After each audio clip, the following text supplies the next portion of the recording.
자, 오염부담은 제가 꼽고 있는 올해 예상 문제예요. 어려워서가 아니라 최근은 이런 파트를 잘 낸다. 오염부담 지금 3년 연속 나오고 있는데 오염부담에서 그림 하나 그려놓고 몇 가지 적은 다음에 사례를 설명해 볼게요.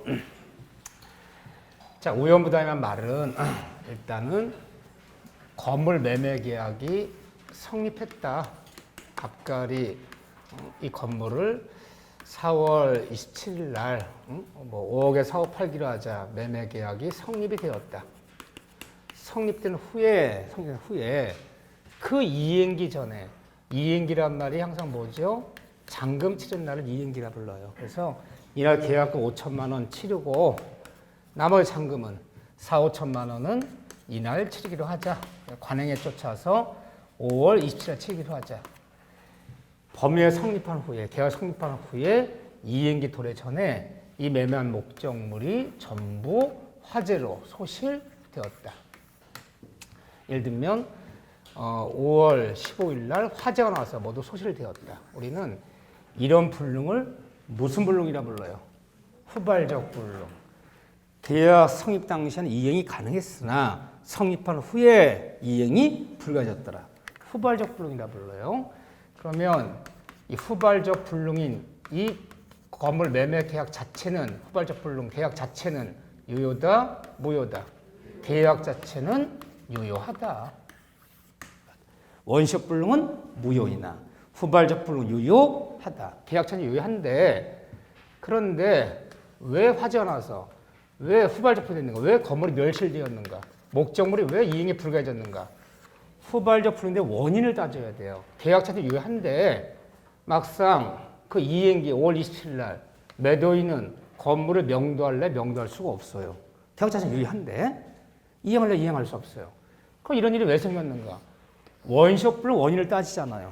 계약책을 당시에 이미 존재하는 목적 왜 불이 났는가? 그 원인 따지잖아요. 원시적 불능은 무조건 무효니까. 근데 후발적 불능은 원인을 따져봐야 계약 자체 유효한데 그 원인을 따져봤더니 이것이 채무자의 기책 사유로, 채무자 잘못으로 항상 건물 매매 계약에서 채무자 그러면 누굴 상상하자? 누가 채무자다? 매도인. 왜 매도인이 채무자입니까? 매매한 목적물에 관해서는 매도인이 매수인한테 인도할 의무가 있고 매수는 매도인에게 인도할 요구할 권리가 있어. 그러니까 매매한 목적물에 관해서 매도인이 채무자고 매수인이 채권자고 매매 대금, 돈이요 돈. 매매 대금은 매수인이 채무자고 매도인이 채권자가 되는 거야. 왜? 매수인은 매도인의 대금을 지불할 의무가 있잖아. 그럼 매도인은요 매수인한테 대금 지불해달라 요구할 권리가 있잖아. 좀 돈이 문제되는 것이 아니라 매매한 목적물이 문제잖아.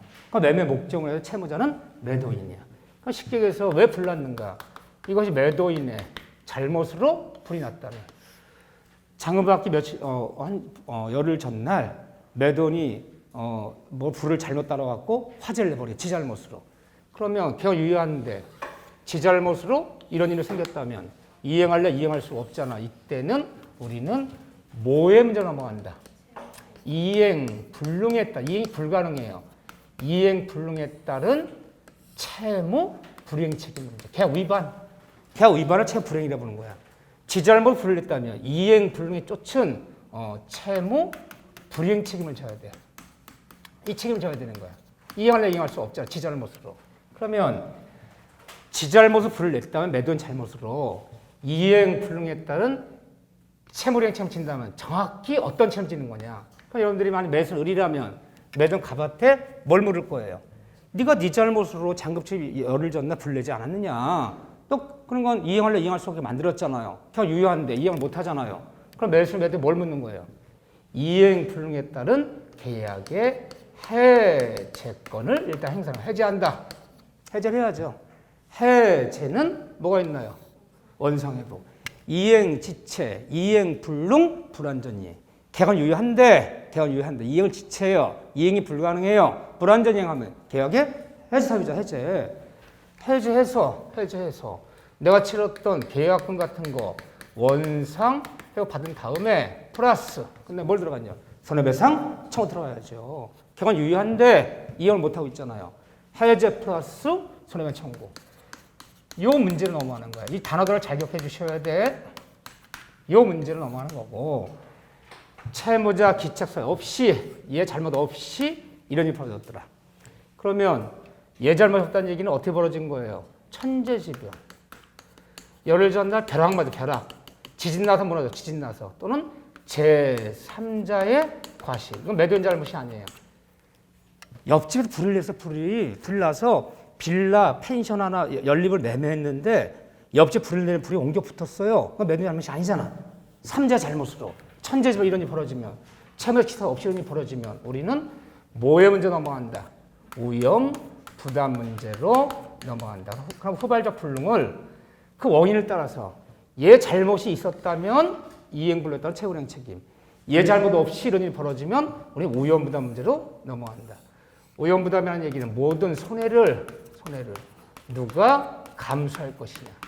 모든 손실을 누가 봐야 될 것이냐. 우리는 우형 부담에 관해서 537조, 538 두 조문에 보면 우형 부담에서 우리는 누굴 택하고 있다? 채무자주의를 택하고 있다.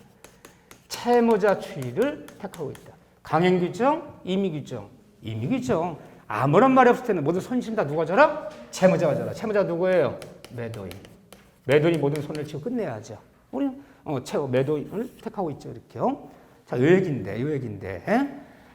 자, 몇 가지 이제 시험에 나올 만한 지문들 볼 거예요. 자, 더 나눠지는데, 그런데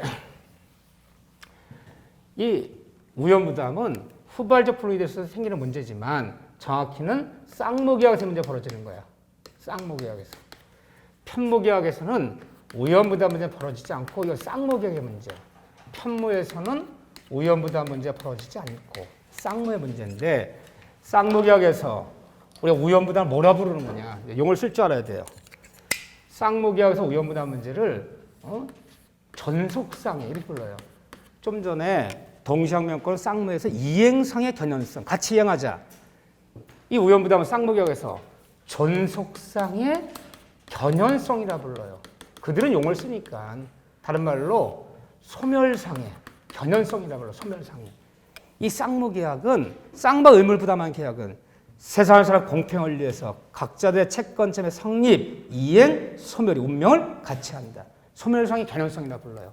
그럼 이 경우에 매도인 잘못 없이 천재지변이나 삼자 과실로 매매 목적물이 잔금채 며칠 전날 소실됐다. 모두 멸실됐다면 이때 일방 이제 매도인.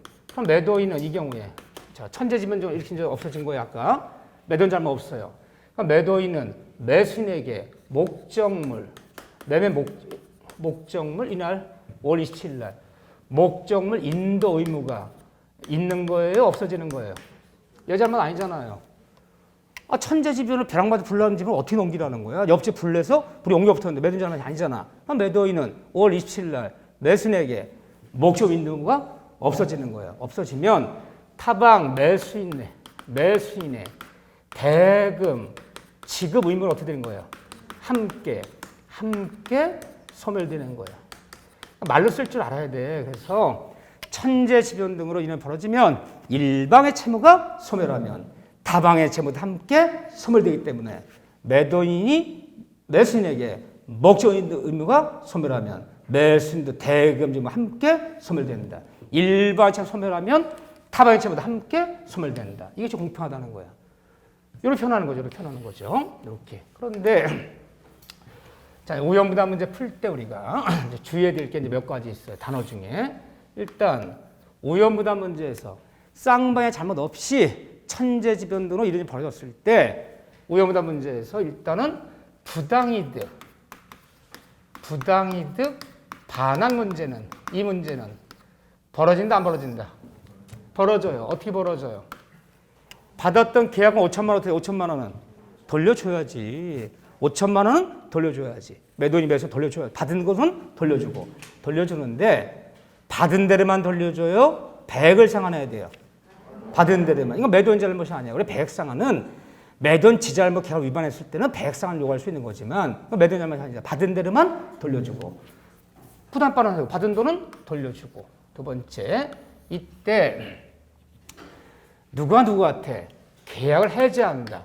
계약의 해제권이란 용어는 쓰면 되겠어요? 안 되겠어요? 이런 용어는 절대 안 나와요. 그래서 해제한다는 것은 좀 전에 매도인 지잘못으로 매매 목적 불을 냈을 때는 해제권이 발생하지만 그 매도인 잘못이 아니잖아. 그 법정에서는 말 없는 거야. 누가 모든 손해를 볼 것이냐 문제는 발생할지언정 누가 해제한단 말은 없어요. 이거 쓰면 절대 안 되고 이때 매수인 매도인에게 손해배상을 청구하여 이런 용어 있어요? 없어요? 그러니까 이런 용어가 어디서 나오는 용어야? 매도인 지잘못으로 이행 불능을 만들고 채무이행 청칠 때 이 문제가 뭐냐? 우연부담은 천재지변이나 우연부담은 매도인이 아니기 때문에 절대 쓰면 안 되는 단어들이야. 하지만 이 과정에서 대상 청구권은 인정된다. 대상 청구권은 선택할 수 있다.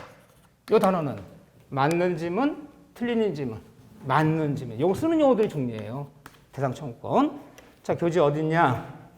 매매한 건물이 천재지변동으로 모두 멸실됐을 때 523페이지. 523페이지.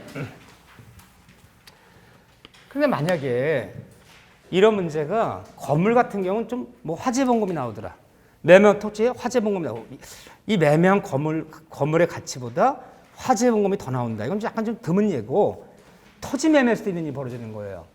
매매한 토지가 임야 5,000평을 매매했어요. 10억에 매매했는데 계약금 1억 치르고 중도금이 한 번 있어. 한 달 뒤에 중도금 4억을 치르고 2달 뒤에 잔금을 치르기 계약이 맺혔어. 중도까지 넘어갔는데 갑자기 수용당했어. 자, 수용당한 토지를 넘길 수 있어 없어요? 없어요. 수용은 원시득. 수용관공서가 원시득하는 거야. 있는 권리도 다 말소시킨 판에 수용한 토지를 소유권 등기 넘길 수는 없잖아요. 매도인 잘못이 아니잖아요. 쌍발 잘못 없이 매매한 토지가 수용당했다 중간에. 그렇다면 우리 어떻게 해야 돼? 매수인은? 이건 매도인 잘못이 아니잖아. 그러니까 우리가 배운 지식에 의하면 치렀던 계약금 중도금 돌려받고 잔금 치를 필요 없고 안 치르고 수용당한 보다 우연부담은 매도인 지면 되는 거야. 그러니까 내가 치는 돈 찾아오고 잔금 안 치르고 끝내도 되고 난 그걸 선택하고 싶지 않아. 수용보상금 매매한 금액보다 더 나올 것 같아. 이게 급매물이야. 원래 시세보다 싸게 판 거야. 50% 판 거야. 근데 남들이 그러는데 수용보상금이 한 15억 원 나오지 않겠니? 그러면 나는 약속한 날짜에 매도인한테 쫓아가서 잔금 치르겠다. 잔금 치를 테니까 수용보상금 청구 나에게 양도해달라고 요구하면 매도인은 거절한다? 거절할 수 없다.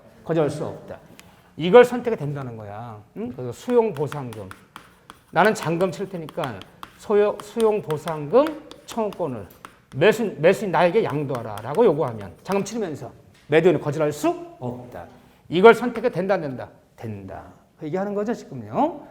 또 이 우연부담 문제 풀 때 생뚱맞게 이때 쌍방의 잘못 없이 천재지변 등으로 매매한 건물이 소실됐다면 매수인 매도에게 또는 매도인은 매수인에게 계약 체결상의 과실 책임을 부담하여 이런 단어 쓰면 되는 거예요? 큰일 나는 거예요? 왜 큰일 나요? 한 문제 틀리면 되지. 그래요. 그런 식으로 틀리다가는 다 틀려. 양보해서 틀리고 깜빡 틀리고 큰일 나죠. 이건 원시적분에 벌어진 문제잖아. 쓰는 용어, 쓰지 못한 용어들을 볼 줄 알아야 돼요. 자, 이런 용어는 나올 수 있다. 하지만 절대 쓰면 안 되는 용어들이죠. 그렇죠? 우리문제 문제에서. 자, 이렇게 끝나는 건데 다음 같은 경우는 오염이 전환된다. 자, 체크하셔야죠. 자, 어디냐? 우리 교재로 따지면 521쪽이에요. 예외, 채권자, 오염부담주의 521조. 왜 요즘 이런 데를 중요시하냐면 중개업무 보다 보면 이런 일이 생길 수 있어요. 토지 매매 계약은 보통 잔금 치르기 2달, 3달 늘어지기도 하고 빌라 연립 매매 중개했는데 빌라 연립 불나지 말라는 법 없어요. 이렇게요. 그랬을 때 중개사가 어떻게 알아야 되겠느냐. 요 얘기를 보는 거예요. 자, 모든 손실은 다 매도인이 짓는 채무자의 원칙이지만 다음 같은 경우는 예외적으로 오염부담이 채권자 주의로 전환된다. 채권자로 전환된 얘기는 모든 손실 누가 봐라? 모든 손실을 다 매수인이 모든 손해를 보라는 거죠. 자, 그러면 채권자 주의 오염이 전환되어서 모든 손실 매수인이 봐야 된다. 그러면 채권 전환됐다는 얘기는 그럼 채권적으로 전환돼 버리면 매도인은 일방은 매도인은 이런 경우 매도인은 목적물을 인도하지 않고도 검을 인도하지 않고도 매수인이 쫓아가서 대금 지급을 잔금 지급을 요구할 수 있다 없다? 있다. 대금 지급을 요구할 수 있다. 그러면 매수인은 매매한 건물을 명도받지 못하더라도 잔금 치러야 된다 안 치러야 된다? 잔금 치러야 된다. 모든 손실 다 매수인 보라는 거. 지금 말편을 이렇게 하는 거죠. 인도하지 않고도 대금 요구할 수 있다. 그럼 어떤 경우냐? 그럼 세 가지 경우를 얘기하죠. 첫째는 뭐가 있을 때? 특약. 특약이 있다면. 당연한 얘기예요. 근데 사실은 여기뿐 아니라 계약법 문제 풀 때 청약, 승낙부터 시작해서 지금 우연부담, 동상변권, 계약 자활 책임, 좀 이따 볼 3자란 계약, 해제까지 넘어오면서 특약이 있다면 그러면 다 맞는 문장이에요.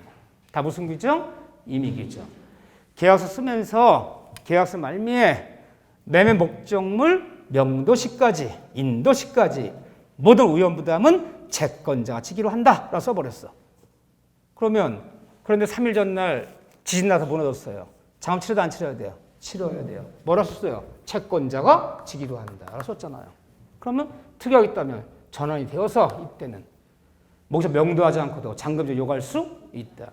그러니까 이런 특약은 매수인들이 넣으면 되겠어요? 안 되겠어요? 안 돼요. 근데 왜 넣었어요? 계약서 말미에 특약상 매매 목적 명도시까지 모든 우연부담은 채권자 지기로 한다. 그 특약 넣고 도장 찍었어. 왜 넣었어요? 그 특약을 몰라서. 우연부담이란 말이 무슨 뜻인지, 채권자가 나를 얘기하는 건지 쟤를 얘기하는 건지도 그걸 못하고 그냥 커피 마시다가 그냥 찍으시죠 했더니 훅 찍었어 그냥. 3일 전에 불 났대. 원인 모를 화재가 났대. 뭐 전기 누전인지 뭔지. 옆집에 불이 옮겨 붙었대. 잔금 치러도 안 치러야 돼? 치러야 돼. 그런 특약 넣으면 안 되는 거야 매수인들은. 또 하나는 채권자 뭐 중에? 채권자 수령 지체 중에 이런 일이 벌어지면 매도인은 목적을 인도하지 않고도 잔금 지급 요구할 수 있다. 채권 수령 지체가 뭐죠? 잔금 지급이래. 잔금 지급이 연체되는 와중에, 연체 중에 이런 일이 벌어지면 원래 잔금은 5월 10일 날 치르기로 한 거야. 5월 10일 날. 또 5월 10일 날 매수인 잔금 마련이 안 된 거야. 계약서는 5월 10일인데 매도인 씨 며칠만 양해해 주세요. 오늘 잔금 치는 날인데 돈 마련이 안 됐습니다. 일주일만 좀 양해해 주시죠. 원래는 계약대로 5월 10일이었어. 그런데 잔금 지급이 연체되는 와중에 5월 13일 날 원인 모를 화재가 나서 건물이 모두 소유됐어요. 그러면 이 다음이라도 잔금 치러야 돼 안 치러야 돼? 치러야 돼요. 왜요? 원래대로라면 5월 10일부로 위험이 넘어왔을 텐데 네가 잔금 지급을 못하는 와중에 너 잘못 내 잘못 없이 이런 일이 벌어지면 잔금 지급해야 되는 거. 위험이 전환되어서. 이 얘기죠. 세 번째는 누구 잘못으로? 채권자, 매수인의 기책 사유로. 매수인 지 잘못으로 불을 냈더라. 응?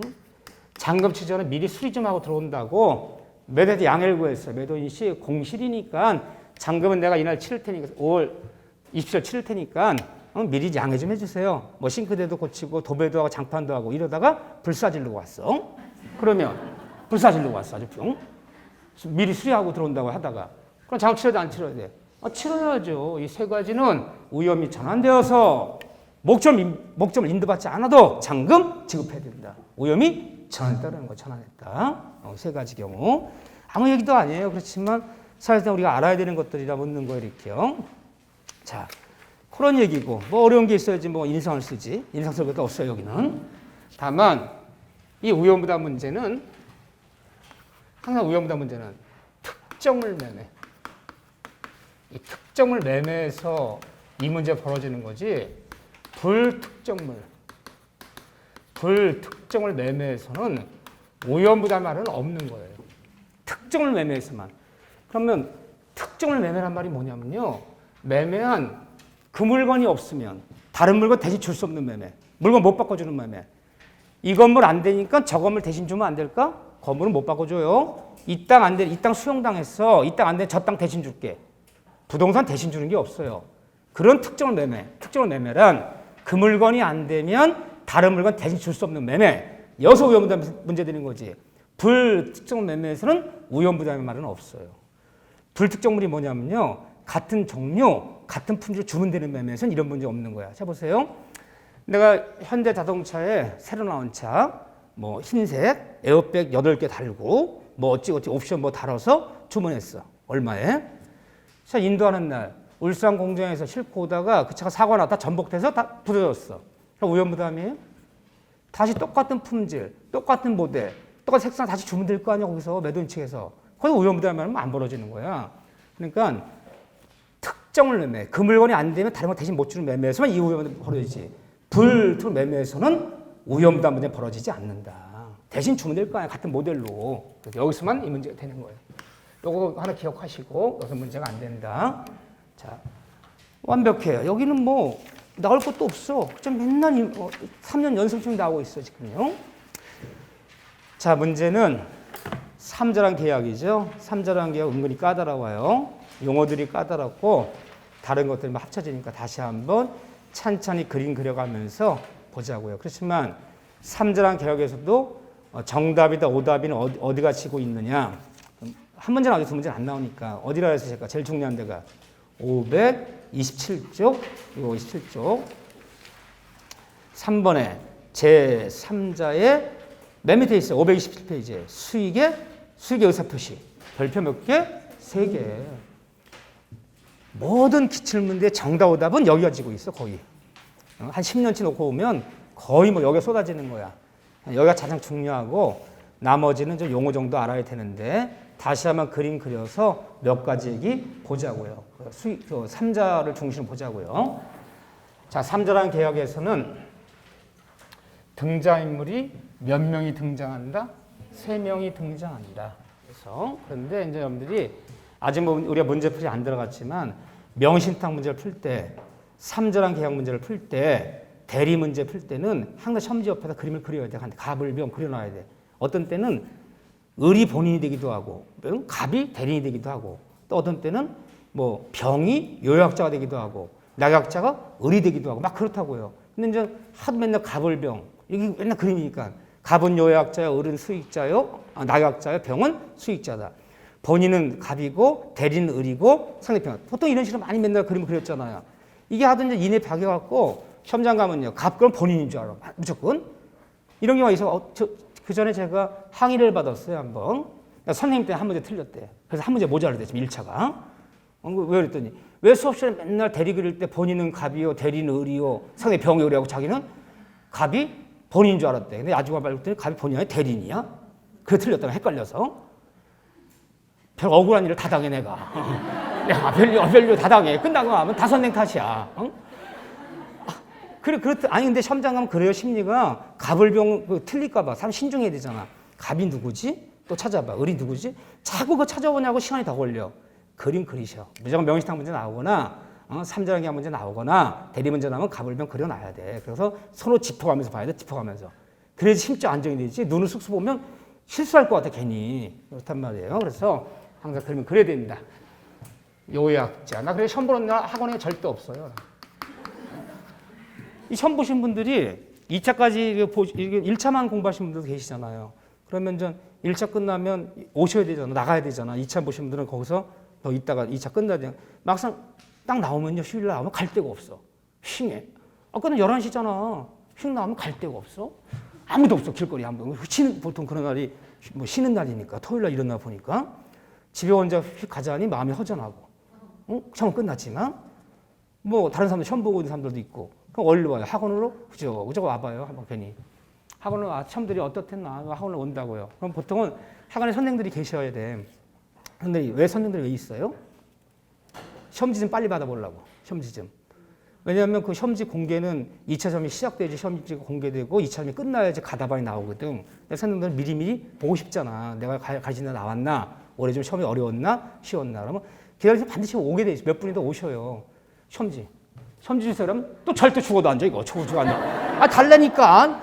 안 된대. 이거 절대 못 준대. 아니, 왜? 내가 채점해주면 좋잖아요. 안 된대. 차라리 살아서 그 치욕을 견디느니 아주 그냥 떨어지고 말겠대. 시험지도를 안 줘. 정말이에요. 선생님 창피할까봐. 선생님들 보통 그 시험지 받으려고 학원에 있어요. 이렇게요. 있는데 저는 절대 학원에 없어. 있어봐자 좋은 소리 못 들어. 잘하면 본인이 열심히 해서 온 거고 뭐 한두 문제 모자르면 저놈 때문이야. 저놈 때문이야. 응? 그래갖고 아주 용 바가지를 먹어서 공법 선생이나 민법 선생은 학원에 없는 게 관례야. 좋은 소리 못 들어 잘 학원에서. 항상 자신 있게 기다리는 사람은 중개사법 선생이랑. 그 60점 보면 받는 사람 없거든. 60점 보면 받는 사람은 없거든. 그럼 뭐 잘하는 사람들이 막 90점도 맞고 그러잖아. 그럼 늘 내가 욕먹을 일 뭐가 있어? 그러니까 항상 중개사 선생님 이런 분들 잘 계셔 이렇게. 근데 공법은 절대 있으면 안 돼. 공법은 절대 있으면 안 돼. 민법도 그래. 민법도. 자 보시죠. 요약자, 낙약자, 그리고 뭐죠? 수익자. 등장하면 세 명이 등장한다. 이때 우리가 보험계약, 운송계약, 특히 이제 운송계약 예를 들었죠. 한국에 있는 수출업자와 미국에 있는 수입업자. 수입업자 이름이 뭐였죠? 예, 한국에 있는 수출업자 홍 씨와 미국에 있는 수입업자 이름이 뭐였어? LA에 있는. 그래요. 쓸데없는 거 내가 기억할까봐 내가 그런 거야. 내가 기억 하나 못하는 내가. 기억하는 거 봐. 기억력 좋아요. 기억력 문제 없어요. 아주 뭐라 그러면 맨날 기억력이 예전 같지 않아서 공부 갔는데 아주. 스미스 한번 얘기한 거 딱 얘기하잖아요. 무역거래를 맺었다. 무역거래 맺어서 LA까지 컨테이너 10개를 보내야 된다. 그래서 한국의 수출업자 홍 씨가 운송대 쫓아가서 운송계약을 맺는 거죠. LA까지 컨테이너 하나당 얼마씩 언제까지 도착시키고 얼마 운임을 주기로 하자. 계약 맺는 거예요. 그럼 여기 두 사람이 운송계약을 맺고 이 운송계약 맺는 것을 이 계약의 기본 이렇게 불러요. 기본 거래 관계다 이렇게 부르기도 하고 또 이때 수출업자 홍 씨와 이 운송회 사이에 이 운송계약 맺는 얘네 것을 법률 용어로 둘의 관계를 무슨 관계? 보상관계. 보상관계라고 부릅니다. 일본식 한자 용어야. 보상관계. 그럼 LA에 도착하면 얘가 나타나서 증권을 제시하면서 화물 상한증 같은 증거 제시하면서 운송물을 넘겨달라고 의사표시하면 넘기는 거죠. 이때 한국의 수출업자 요약자와 미국의 스미스 얘네 둘의 관계를 무슨 관계? 보상관계, 대가관계. 보상관계, 대가관계. 이거 용어니까 용어를 쓰기란 용어니까 논리가 아니야. 일단 용어 써야죠. 보상관계, 대가관계. 또 3자란 계약은 계약이 성립했다고 해서 얘 권리가 발생하는 것이 아니라 수익자가 나타나서 낙약자에게 뭐 했을 때 수익에 증권을 제시하면서 원성을 넘겨달라. 보험계약을 했다면요. 보험자 사망하면 그 가족이 나타나서 그 보험 증서를 제시하면서 보험금을 지급해달라고 뭐 했을 때 수익에 의사표시했을 때 이때 비로소 권리가 발생되고 권리가 취득되는 것이지. 계약이 성립했다고 해서 3자 권리가 자동으로 발생하는 것은 아니다. 이것이 원칙이에요. 그런데 이 3자 계약 문제는 다 원칙을 배우는 것뿐이지 다 특약이 있다는 얘기 다 틀린 거야. 요약자, 낙약자가 보험계약 맺으면서 특약으로 수익의 표시하지 않아도 권리가 발생하기를 한다는 특약이 있다면 그때는 수익의 표시 없이도 권리 발생한다. 말 틀려요. 맞아요. 보통 생명보험가입에는 그게 다 들어가 있어요. 왜냐하면 보험가입하면서 말 안 했어. 친한 친구가 어려워서 보험 하나 가입해달래. 집사람한테 얘기했다가 혼날 것 같아. 왜 보험이 지금 몇 개인지 몰라. 응? 어려운 사람들 보험 가입해달라면 안 해줄 수가 없잖아. 그래서 야단 맞을까 몰래 그냥 하나 해줘. 몇 달 붙다가 그냥 해약하지. 갑자기 사망했네? 보험 가입한지 아무도 몰라요? 그럼 보험회사에서 연락 와요, 안 와요? 연락 와요. 보험 약관에 돼 있어. 보험 약관에, 이런 약관에 수익 표시 없더라도 권리가 발생하는 특약이 있다면 그때는 수익 표시 없이도 권리가 발생한다. 맞는 지문이야. 또 이따가 배우면요. 요약자는 이 계약을 변경하거나 해제하거나 계약을 다 소멸시킬 수 있어. 계약 당사자니까. 그런데 얘가 수익 표시하기 전까지는 임의 해제, 임의 변경할 수 있지만 수익 표시해서 얘 권리가 발생된 후에는 임의 해제 변경할 수 없다. 맞죠? 그래요. 그런데 특약이 있다면 3자 권리가 발생한 후에도 임의 해제 변경할 수 있다는 특약이 있다면 수익 표시한 후에도 임의 해제 변경할 수 있다. 말이 틀려요. 맞아. 그러니까 뭐든지 이 법조문 삼정계약이 539조부터 541조까지 538조부터 539조부터 542조까지 4개 조문이 있는데 다 임의 규정이야. 강의 규정 아니야. 득약이 있다면 정한 바가 있다면 무조건 다 맞는 문장. 그런 아무런 말이 없을 때만 이렇게 한다는 거예요. 임의 규정은 강의 규정은 아니다. 자, 그런데 먼저 요거부터 정리할게요. 수익자. 얘부터 정리해 보자고요. 수익자. 예, 시험 문제 여기가 하이라이트예요. 예를 중에서 다 나오니까. 일단 우리 교재 어디를 펴시느냐. 527쪽부터 528쪽까지 펴놓고 얘를 정리해 보자고. 얘를 수익자. 미국의 수입업자 스미스. 생명보험을 가입하면 보험금을 지급받는 가족들 사망하면 수익자를 봅시다. 첫째, 수익자는 요약자, 낙약자가 기본 거래관계를 맺을 때 보상관계 이걸 체결할 때 제3자는 수익자를 우리가 또 다른 말로 제3자라고 표현하잖아요. 얘는 계약 성립 당시에 이 계약 체결 당시에 현재 존재하지 않고 특정되지 않아도 된다 안 된다 무방하다. 꼭 계약이 성립할 당시에 수익자 꼭 있어야 되는 거 아니야. 왜? 얘가 지금 운송계약 맺고 일단 컨테이너 보내는데 태평양 건너가려면 한 달 걸린다. 한 달. 일단 보내놓고 이 누구한테 수출할 건가? 스미스한테 할 건가? 알버트한테 할 건가? 더 좋은 조건 제시한 사람한테 이 화물선 보내줄 거야. 이거 찾아가라고. 아직 결정 안 했어. 돼요 안 돼요? 돼요. 언제까지만 현존해주면 돼? 얘가 나타나서 얘한테 수요 표시하기 전 그때까지만 현존해주면 되는 거야. 계약 성립 당시에는 3자는 현존하지 않아도 제3자가 수익자가 특정되지 않아도 무방하다 그래요. 두 번째, 잘 틀리는 문장이 수익의 의사표시가 이 3자는 계약에서 권리 발생 요건이다. 맞아요. 그런데 이걸 잘 속여요. 3자는 계약에서는 수익자가 나타나서 수요 표시가 이 계약의 성립 요건이다 그러면 맞는 지문, 틀린 지문. 틀린 지문이에요. 좀 이거 잘 봐주시오. 글씨 좀. 운송계약 맺은 날은 예를 들면 4월 10일. 얘 나타나서 수요 의사표시한 날은 4월 30일. 이게 언제 성립한 거예요? 4월 10일에 계약 성립한 거지. 수요표시 4월 30일에 성립한 거 아니잖아요. 응? 계약 성립 요건이 아니라 권리 발생 요건이지. 응? 성립 요건이랑 틀리는 거죠. 큰일 나는 거죠. 이렇게. 또 하나, 이 3자가 수익 표시를 해야지만 이제 권리가 발생되는데 얘가 3자가 수익의 의사표시 전이라면 아직 전이라면 이 3자는 권리가 발생된가 발생이 안 된 거예요. 발생이 안 된 거야. 전이라면 요약자와 낙약자는 이 운송계약 이런 보험계약 이런 것을 이 계약을 임의로 변경하거나 임의로 없어 해제 된다 안 된다 가능하다.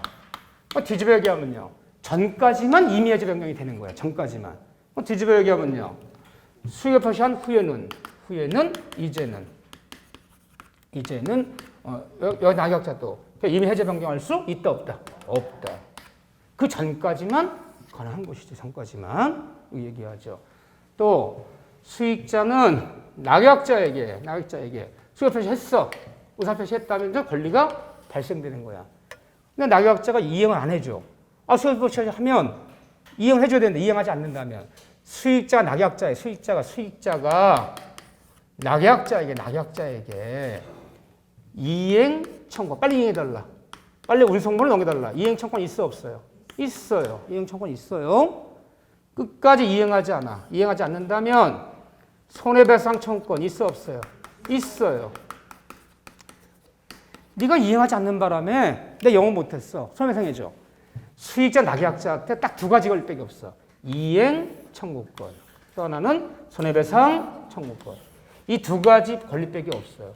즉 어떠한 경우에도 수익자 낙약자한테 계약의 변경이라든가 계약을 변경한다. 계약의 해제라든가 응? 이런 권한은 계약의 취소라든가 이런 권한이 있어 없어요? 이런 권한은 없어요. 이건 누구만 있는 거야? 요약자만 있는 거야. 어쨌든 수의자 낙약자 있는 권리 딱 두 가지 그러면 이행 청구권, 손해배상 청구권 두 가지밖에 없다. 어떤 경우도 있을 수가 없어. 자, 이제 한두 가지 얘기 더 볼게요 여기서요. 그래서 얘가 수익표시 했어, 의사표 했어요. 했는데 이행을 안 해. 안 넘겨. 채무 불이행이야. 끝까지 이행을 안 해. 그럼 이 계약 해지하려고 그래요. 누가 해줘야 돼? 해제. 계약 해제한다. 운송계 해제한다. 누가? 요약자가 해제해야 돼. 요약자가. 이런 해제를 무슨 해제라 불러요? 법정 해제.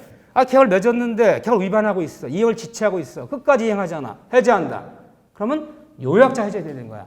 낙약자가 만일 계약 위반이고 채무 불이행이라면 해제는 요약자가 해제하는 건데 요약자 해제할 때 해제한다. 이게 해제한다. 이 계약 해제할 때 이런 거 법정 해제라 부르는 거예요. 행사할 때 얘 동의, 수익자 동의 필요 있어요? 필요 없어요? 필요 없는 거야. 그래서 만일 낙약자 채무 불이행이어서 부득이하게 이 계약을 파기할 때는 요약자가 해제하는데 이때는 수익자 동의 없이도 해제할 수 있다. 얘 동의받아 해제하는 거 아니에요? 이렇게요. 또 잘 봐보세요. 수익의 의사표시 했어. 수익의 의사표시가 했어요. 의사표시 후에는 얘 권리가 이제 발생됐잖아. 그렇죠? 발생됐어요. 물론 의사표시하기 전까지는 임의로 해제하고 임의로 변경할 수 있어요. 그런데 의사표시 했는데 했어. 얘 권리가 발생했어요. 이제요. 그런데 4월 10일 날 얘네 둘이 운송계약 맺을 때 사기가 있었어. 강박이 있었어. 이걸 이제 깨달았어. 그래서 요약자가, 낙약자가 이 계약을 취소하려고 그래요. 그럼 계약 맺을 때 사기 강박이라든가 착오라든가 이런 게 있어서 취소하려고 그럴 때는 수익을 표시했어 이미. 한 후에도 착오 사용 원인으로 취소할 수 있어 없어요? 그건 있는 거야. 그거는 계약 맺을 때 이미 발생된 문제잖아. 그럼 뭐가 안 되는 거냐? 수익 표시한 후에는 임의로 해제, 임의로 변경 안 된다는 거지. 이미 계약 맺을 때 사기 강박 착오가 있었다면 수익자가 수익 의사 표시해서 권리가 발생 후에도 취소할 수 있다면 맞는 거야. 아, 사기 강박은 이날 생긴 문제잖아. 뭐가 안 된다? 임의로 해제, 임의로 변경 안 된다는 거지. 사기 강박 당했다면 수익 표시한 후에도 이제는 취소할 수 있다. 그건 얘기 다른 거지. 계약 맺을 때 이미 생긴 문제잖아. 그건요. 자, 이렇게 얘기하고 만약에 낙약자가 수익자한테 이행했어. 이행을 했어. 이렇게 다 이행했어요. 이행된 후에. 이행이 다 됐어요. 그러니까 얘한테 이행하면 얘가 얘한테 뭐를 해줘야 돼? 뭔가 보상을 해줘야 돼. 운임을 지급해야 돼. 운임을. 예를 들면 그래서 보상금 부르는 거야. 낙약자 수익자한테 꽃 배달을 했어. 꽃값을 줘야 되는 거고 운송을 넘겨주면 운임을 지급해줘야 되는데 끝까지 운임을 안 주네. 그래서 이번에는 낙약자가 해제하려고 그래. 해제. 이런 해제를 법정 해제라고 부르는 거다. 이 매매계약 운송에 해제한다. 자, 해제한다. 해제 플러스 원상회복 하려고 그래요. 해제해서 다 원상복구 받으려고 그래 지금요. 그러면 낙약자 수익자한테 이행된 후에 이행까지 한 후에 해제 플러스 원상회복은 낙약자 누구한테 요구해야 돼요? 낙약자는 이미 이행이 다 됐어요. 여기까지. 물론 다 여기 와 있어 지금. 다 이행됐어. 여기 와 있어. 이행된 후에도 해제니 원상회복은 오로지 얘는 요약자한테 요구해야 되는 거지 얘한테 요구하는 게 아니야. 해제니 원상회복은 계약 당사끼리 발생되는 문제지. 자, 말 정리합시다. 낙약자가 수익자한테 비록 이행이 된 후에도 해제 플러스 원상회복은 요약자한테 요구하는 거지. 이행된 후라도 원상회복을 수익자 직접 요구하는 거 아니다. 여기다 해제 플러스 원상회복 여기다 요구하면 얘가 어떻게 해야 돼? 얘가 받아서 야 해제당했어. 원상회복 해달래. 지가 받아서 넘겨줄 문제지. 응? 이행된 후라도 낙약자 수익자 직접 원상 요구하는 거 아니다. 이해되시죠? 네, 그 얘기 어려워요. 자, 다시 한번 정리하면 낙약자가 수익자한테 뭔가를 이행한 후라도 해제니 원상회복은 계약 당사 요약자 요구하는 거지. 이행됐다고 직접 원상 요구하는 거 아니다. 직접 원상회복 직접 요구할 수 있는 거 아니다. 요 얘기고, 이제 중요한 얘기가 요 얘기죠. 이때 수익자는 다른 말로 제3자라 불러. 제3자. 3자는 선이었다면 몰랐다. 수익자가 선이야. 선이. 난 몰랐다. 선이라 불러. 선이었다면. 자, 우리가 배운 규정에 뭐가 있냐면요. 같은 말 쓰고 있잖아. 우리가 뭘 배웠냐면 민법 총칙 배울 때 107조 비진이, 108조 통정, 109 착오, 110조 사기강박의 무효, 이 무효. 취소는 누구한테 대응할 수 없다. 선의의 3자를 보호해요. 선의의 3자 보호 규정이 있어. 보호하기 때문에 얘한테 쫓아가서 이 무효처를 청할 수는 없어요. 그런데 수익자는 선이었더라도 몰랐더라도 여기서 배웠던 수산자 보호 규정에 해당되는 3자다. 3자가 아니다. 3자가 아니에요. 이름은 선의의 3자란 말 쓸 수 있잖아요. 그렇더라도 용어는 똑같지만 3자라는 게 말하는 제3자는 선이었더라도 보호받는 3자에 해당하지 않는다. 이름만 똑같아. 무슨 말이냐면요. 얘가 얘한테 사기를 쳤어. 사기 쳐서 맺은 계약이야. 그러니까 얘가 나 사기당했다. 따라서 취소한다. 이 계약 취소한다. 취소했어요. 취소했는데 얘가 깜짝 놀라요. 나는 몰랐다. 나는 요약자 낙엽 사기친 거 몰랐다. 몰랐던 선의의 수익자라. 물론 선의의 3자라면 얘 때 이 취소를 얘가 주장할 수 있어 없어요? 있어요. 네가 선이라고 보호받는 3자가 아니야. 항상 마음속으로 요약자 수익자는 항상 마음속으로는 동일인 같은 사람으로 취급을 해야 돼. 그럼 만약에 요약자 낙약자 사기치고 강박했다면 누가 한 거야? 그건 네가 한 거로 취급해야 되는 거지. 난 몰랐다. 선이야.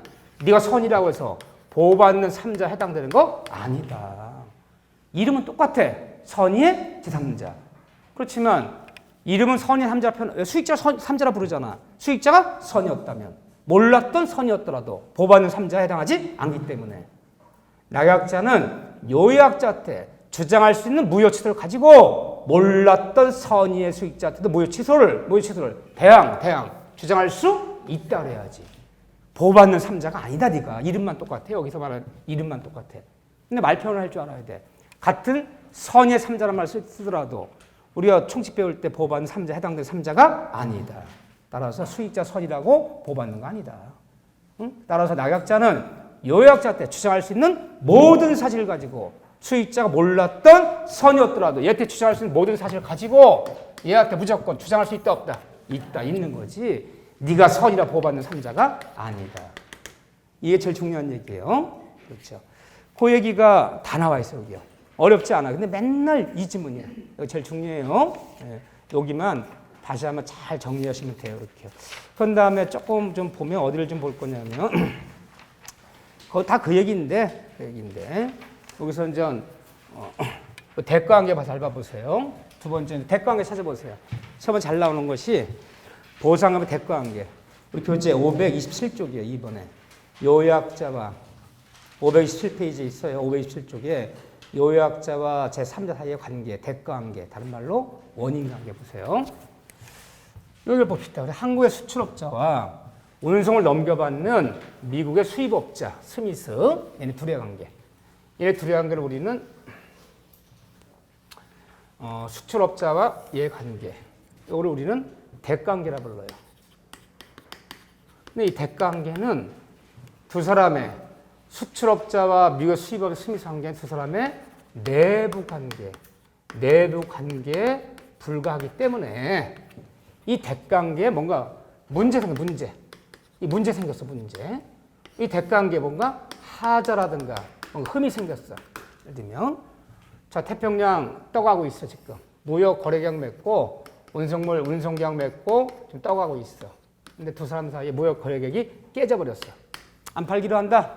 좋다. 안 산다. 우리 이게 없었던 일로 하자. 오케이, 그러기로 하자. 이거 문제 생겨버렸어. 그러면 대가관계 문제 생겨버리면 문제 생겼다는 게 이것이 무효가 되기도 하고 이것이 취소가 되기도 하고 얘 둘의 계약이 해지되기도 하고 이런 문제 생겼다면 이 대가관계는 이 얘네 둘의 관계 여기에 영향 미친다 미치지 않는다. 영향 미치지 않아요. 전혀 영향 미치지 않아. 대관계는 요약자 수익자관계 무슨 문제가 생겼어. 하점이 생겨서 이게 문제가 되더라도 둘의 내부관계에 불과한 것이지 이 계약에 운송계약에 보험계약에 전혀 영향 미치지 않아. 영향 미치지 않기 때문에 영향 미치면 안 돼. 미치지 않기 때문에 자 보세요. 이거 깨졌어. 얘가 전화했어요. 나약자 씨 운송회사 지금 어디 가고 있습니까? 화물이 하와이 근처까지 왔대. 하와이 근처까지. 저기요. 우리와 무역 거래 계약이 무효됐걸랑요. 해지됐걸랑요. 문제 생겼습니다. 그 운송계약 그거 해지합니다. 되는 거 안 되는 거야? 안 되는 거지. 니네 내부관계 무역거래 깨졌다. 무슨 운송계약에 무슨 영향을 미쳐 그게. 무역 깨졌다고 해서 이 운송계약 취소합니다. 해지합니다. 없었던 일로 하겠습니다. 그런 말을 어떻게 해? 전혀 미치지 않는 거지. 그러면 그렇잖아요. 여기 생명보험 가입한 남편이야.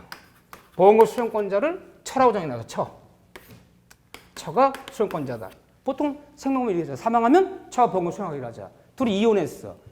이혼했다고 해서 이 생명보험이 자동으로 해제되거나 변경되는 거 아니잖아요. 그렇잖아요. 전혀 영향 미치는 거 아니잖아. 내부관계에 불과하잖아. 마찬가지야. 그래서 대관계는 두 사람의 요약자와 수익자관계, 내부관계에 불과하기 때문에 여기에 문제 생겼다고 해서 이 계약에 전혀 영향 미치지 않기 때문에 요약자가 이 문제를 가지고 낙약자에게 쫓아가서 아무것도 주장할 곳은 있다 없다. 주장할 아무것도 없고 또 낙약자도 이 문제를 가지고 낙약자도 수익자한테 아무것도 주장할 거 있다 없다. 주장할 것은 없다는 거예요. 자, 보험계약 얘기해 볼게요. 생명보험에 가입했어. 보험 수령권자를 처 이름을 적어놨어. 애는 없어 여기. 애는 없는 부부 사이야. 수령권자는 처 이름을 적어놨어. 김정숙 이렇게 적어놨어요. 자기 처야. 둘이 이혼했어. 그러니까 이혼하면 남편이 쫓아가서 보험에 쫓아가서 보험 수령권자를 바꿔놓든가 다른 사람을 자기 부모로 바꿔놓든가 뭐 이렇게 해놓든가 변경해서 안 해놨어. 이혼한 지 일주일 만에 교통사고로 사망했어. 이 여자 아주 복 타고난 여자네 아주 그냥. 이혼했어. 이혼한 지 일주일 만에 사망했는데 보험금 수령권자 이름을 안 바꿔놔서 변경 안 해놨어요. 보험금 지급해 주세요라고 얘기했던 10억인데 보험금이 10억인데 보험회사가 그래. 아이고 이분이 사망하기 전에 이혼하셨네요.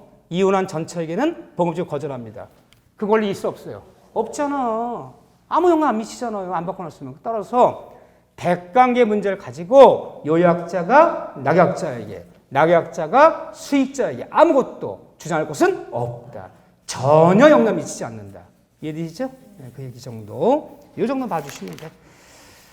자, 이다음에 이제 문제를 풀어봐야 재밌지 뭐. 계약의 해제, 해지. 자, 10분 쉬었다가 좀 해지는 좀 잡다한 게 많이 나와요. 요거는 좀 시간 좀 넉넉히 잡아서 다시 한번 천천히 볼 거예요. 자, 10분 쉬었다가 다시 할게요.